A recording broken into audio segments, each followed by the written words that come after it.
Molweni, ni right?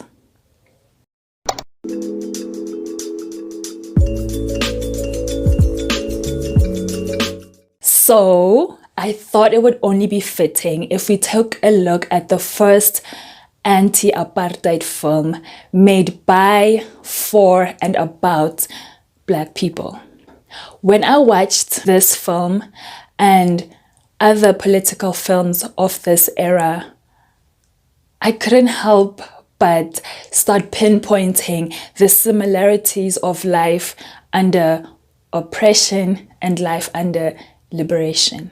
Now, obviously, I don't need film to understand just on how many levels systematic racism has damaged us. But I do believe that for a majority of us, we cannot pinpoint when exactly we learned about apartheid. And I am confident in the fact that what our parents, grandparents, cousins, uncles, aunties, teachers, neighbors, strangers, or even friends didn't tell us about apartheid, the media did. Media has always been used as an educational tool from the moment it was introduced. Film is a type of media. It conveys messages, it teaches, it's transformational, it entertains, and it preserves history. In this country, film was heavily used by the apartheid government as a means to spread propaganda. They used it to control what people outside of the country saw. In my comparison, what's become uncomfortably clear is that it's harder to unanimously agree on change when the enemy looks like you. The last couple of days, I started wondering if those in charge actually fought for change or if they fought for their turn. Mapantsula is a film by Thomas Mogotlane and Oliver Schmitz. It tells the story of Themba Mzolo, aka Panic, who is a small-time thief, and it is set against the backdrop of apartheid. The film's use of flashbacks between Panic's time in jail and the political unrest in Soweto display the injustices many Black South Africans suffered during apartheid. Mapantsula makes extensive use of political rallies, police brutality, and racial difference to show the effects of apartheid on the masses.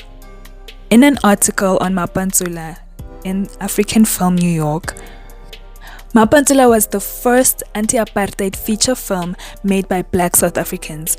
This film will give viewers an inside tour of township life and a foretaste of the vibrant, popular cinema promised by the new democratic South Africa.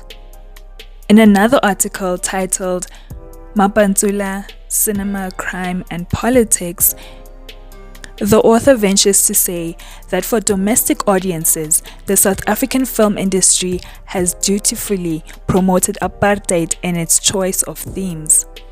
The film could be made in South Africa because they prepared a fake script for a conventional gangster thriller.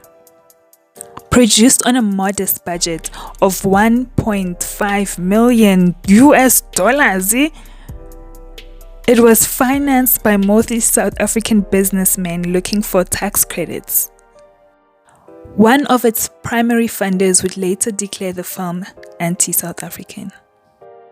Mapantsula has been well received at international film festivals and by many foreign critics. In South Africa, it has until now only been screened at film festivals and been available on video. Among the reasons given for this restriction by the State Directorate of Publications in 1988 was that the film has the power to incite probable viewers and the large screen amplifies the dangerous political efforts.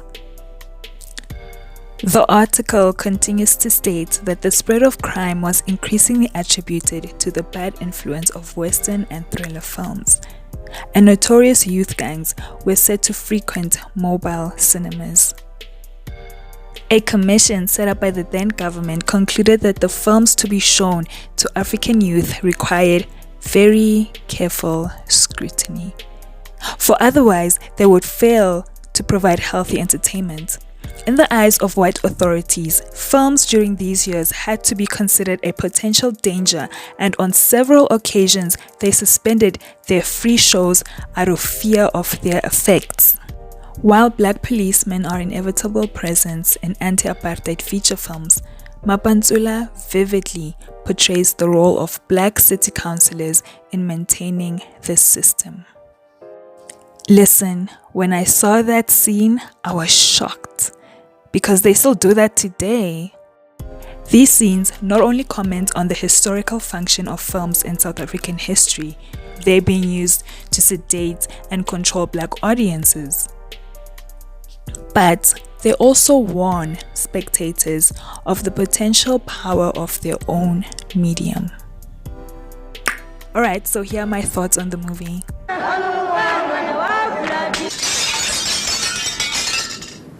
Panic, who's played by Thomas Mogotlane, lives in the back room of his mother's house where his mother has been paying rent for 16 years. And he is responsible for helping her with the rent. But since Ngukhunda and a man without a plan, he steals to make his living. He has a beautiful girlfriend, a beautiful, stunning girlfriend with a head on her shoulders, a girlfriend with a future, a girlfriend with a plan, a girlfriend with a vision, who he of course abuses until she finally gets the courage to leave him. That is, after she lost her job. And she lost it because of Panic. And she even says that Panic has no respect because she is the breadwinner. A grown man going to his girlfriend's place of employment to ask her for money to buy cigarettes. At your big age, you can't even buy your own lostro. You need to go ask your girlfriend, is she your mother? Is she your mother? And he was so disrespectful. I was so happy for Opet when she left him. The way they used the flashback was a bit confusing for me because it took a while to understand Bakwenzekani. And even though we are told to root for Istering, it wasn't made clear why we should be rooting for Panic. And even in the end of the story, I didn't really care what happened to him. And now I feel uncomfortable in my own skin because on one hand, what Panic experienced in prison, the police brutality that has been going on is wrong. There's no way you can ever find me trying to justify police brutality. But on the other hand, Panic was an informer. Panic ebe impimpi.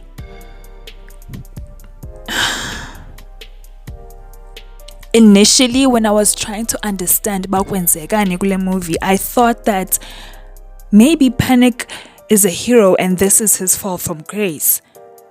But then it's made obvious that Panic was never a hero to begin with. When Ichomizake Eshebin learned what Panic has been doing, they turned their back on him. None of the women in his life respected him, and Themba was honestly just a mess. Once I understood what was going on, I started loving how chaotic this movie is. There is so much going on. Panic's way of life is chaotic. All his relationships are just stressful. His pick-me girlfriend finally realizes her worth. His only friend turns his back on him. He's forced into the role of a protector, and while he is searching for his loved one, he finds out that his source of income is seeing another man, so there's some jealousy around there as well. And all of this is happening at the height of the government's thirst for blood. The choice to include police brutality quickly changed the mood of the film. Who would have thought seeing something as terrifying as peaceful protest being met with guns would not be a thing of the past? Mapantsula is available on YouTube. There's a link in the description box if you want to watch it.